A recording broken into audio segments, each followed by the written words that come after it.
बचपन के यादगार कार्टून्स। दोस्तों, बचपन के दिन बहुत खास थे। स्कूल से आए और बैग एक तरफ फेंका और बैठ गए टीवी के सामने कार्टून देखने। एनिमेशंस की दुनिया में हम इतना खो जाते थे कि हमें किसी चीज की याद नहीं रहती थी। उन कार्टून्स और उनके कैरेक्टर्स हमारे दिल में ऐसी जगह बना चुके हैं कि आज भी अगर टीवी पर कार्टून चल रहा हो तो एक पल को नजरें टीवी पर ही टिक जाती है। उस एक पल में सारा बचपन याद आ जाता है। तो आज हम आपको उन्हीं कुछ कार्टून्स की याद दिलाने वाले हैं। तो हेलो गाइस, मैं हूं कौशिक और चलिए शुरू करते हैं आज के इस नए एपिसोड को। Number 1, Mickey mouse. Mickey mouse के बारे में बताने की आपको कोई जरूरत भी नहीं है। मिकी माउस दुनिया के सबसे फेमस कार्टून कैरेक्टर्स में से एक है और इसे वाल्ट डिज्नी ने बनाया था। इस शो का हर एक कैरेक्टर अनोखा था। Mickey, mini, Goofy, Donald, Daisy, Pluto और पीट सब हमारे फेवरेट थे। और हाँ भाई, हम टोडल्स को कैसे भूल सकते हैं। इस टोली के सामने हर रोज कोई ना कोई उलझने होती ही थी, जिसे ना सिर्फ वो सुलझाते थे बल्कि हर बच्चों को अपने साथ मिला लेते थे और इससे हमें बहुत कुछ सीखने को भी मिलता था। Number 2, dragon ball.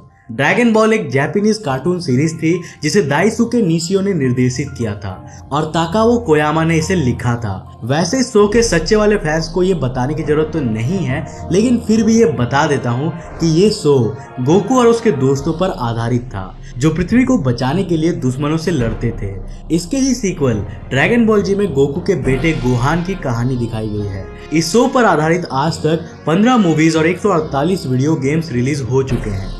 Number 3, Ben 10। Ben 10 की कहानी बेन टेनिसन नाम के एक लड़के के चारों तरफ घूमती है, जिसे एक घड़ी जैसा दिखने वाला एलियन डिवाइस मिल जाता है जिसे ओमनिट्रिक्स कहा जाता है। इस डिवाइस की मदद से वो 10 प्रकार के एलियंस में बदल सकता है। बच्चे तो बेन 10 के इतने बड़े फैंस हैं कि उन्हें हर चीज पर बस बेन 10 की ही फोटो चाहिए होती है। Number 4, Tom and Jerry. Tom and Jerry इस सदी के सबसे क्लासिक कार्टून्स में से एक है। टॉम हमेशा जेरी को पकड़ने की कोशिश करता है, लेकिन जेरी है कि हमेशा बच निकलता है। खूब तोड़फोड़ होती थी और हंस हंस कर पेट दुखने लगता था।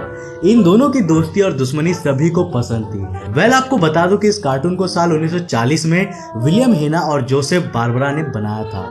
टॉम एंड जेरी की लड़ाई अक्सर ग्रेविटी को भी फेल कर दिया करती थी, तभी तो जब तक नीचे देखो नहीं तब तक गिरने का कोई डर नहीं रहता था। Number 5, Pokemon.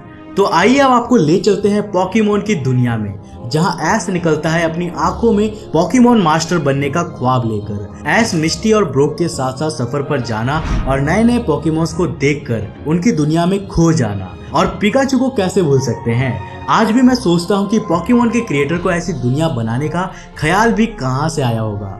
दोस्तों, आप पॉकीमोन के सच्चे वाले फैन हैं तो आपने बचपन में अपने फ्रेंड्स के साथ पॉकीमोन फाइट तो जरूर खेली होगी और शायद एक नॉर्मल बॉल को कलर करके उसे पॉकीबॉल भी बनाया होगा। Number 6, Looney tunes.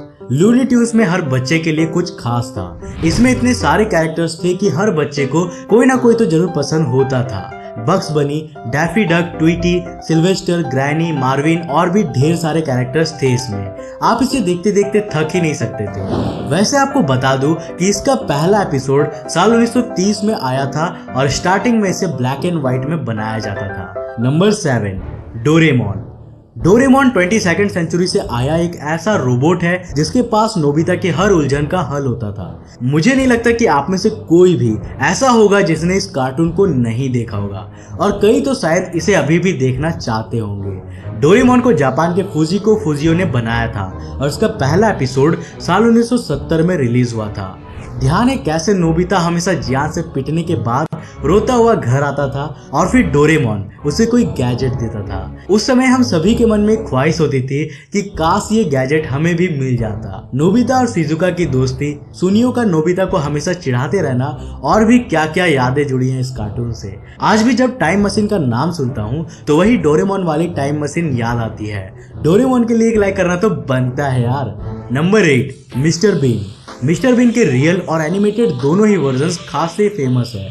Mister Bean की लाइफ हमें सिखाती है कि इंसान को खुश रहने के लिए दूसरों की जरूरत नहीं है, बल्कि जो इंसान सच में खुश रहना चाहता है वो हर छोटी छोटी चीज में खुशी ढूंढ लेता है। मिस्टर बीन का character famous British actor रोवान Atkinson ने निभाया है। वैसे यहाँ इस कार्टून के दूसरे मेन कैरेक्टर टेडी को मिस नहीं करूंगा। नंबर 9, शिनचैन 5 साल का एक शैतान बच्चा जिसने देश दुनिया के ना जाने कितने बच्चों को हंसाया और उनका ढेर सारा मनोरंजन किया। हम सभी इतने बड़े हो गए हैं लेकिन वो आज भी 5 साल का ही है। घर में मॉम को परेशान करना, स्कूल में और हर जगह शैतानी, बस ऐसा ही था हमारा प्यारा शिनचैन। आज भी सोचता हूँ कि जापान के योशितो उसूई ने कैसे इस दिलचस्प संसार की कल्पना की होगी। ना जाने कैसे शिनचैन और उनके फ्रेंड्स की कल्पना की होगी। क्या आपको पता है कि शिनचैन का असली नाम शिनोसुके नोहारा है और इस शो का नाम क्रायोन शिनचैन है। इसे दुनिया के 30 लैंग्वेजेस में 45 कंट्रीज में दिखाया जाता है और आज तक इसके 990 एपिसोड्स और 26 मूवीज रिलीज हो चुकी हैं। तो गाइज, ये थे बचपन के कुछ यादगार कार्टून्स। आशा करता हूँ कि कुछ पलों के लिए ही सही लेकिन हमने आपको बचपन की याद जरूर दिलाई होगी। तो क्या सोच रहे हो? वीडियो को लाइक करो और शेयर करके अपने फ्रेंड्स को भी बचपन की यादें दिला दो। जाते जाते चैनल को सब्सक्राइब करना मत भूलना। तो आज के लिए बस इतना ही। जय हिंद।